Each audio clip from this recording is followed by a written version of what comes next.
Kepala Badan Pembinaan Hukum TNI Laksamana Muda Kresno Buntoro menyatakan ada 11 poin larangan bagi prajurit dalam pemilu 2024. Kresno menekankan netralitas TNI di pemilu 2024.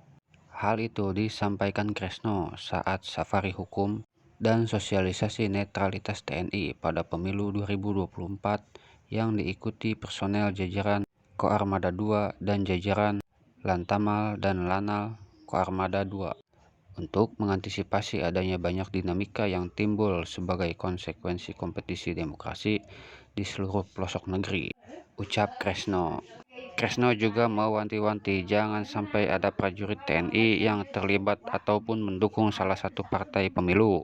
Ia mengatakan ada konsekuensi hukum bagi prajurit yang melanggar netralitas TNI.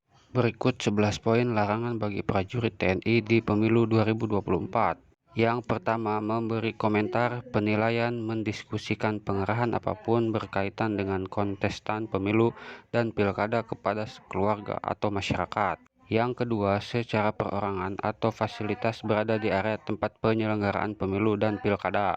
3. Menyimpan dan menempel dokumen atribut benda lain yang menggambarkan identitas peserta pemilu atau pilkada di identitas dan peralatan milik TNI. Yang keempat, berada di arena tempat pemungutan suara atau TPS saat pelaksanaan pemungutan suara.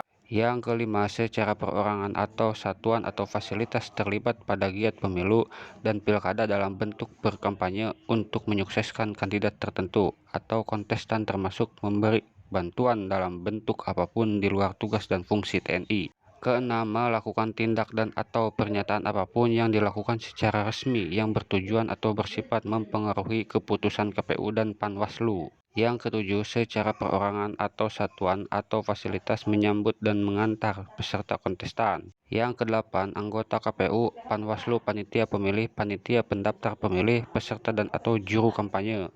Kesembilan, terlibat dan ikut campur dalam menentukan penetapan peserta pemilu baik perorangan atau kelompok partai. Kesepuluh, memobilisasi organisasi sosial, agama, dan ekonomi untuk kepentingan parpol atau calon tertentu. Yang terakhir, melakukan tindak dan atau membuat pernyataan apapun yang bersifat mempengaruhi keputusan KPU provinsi dan panitia pengawas pemilih.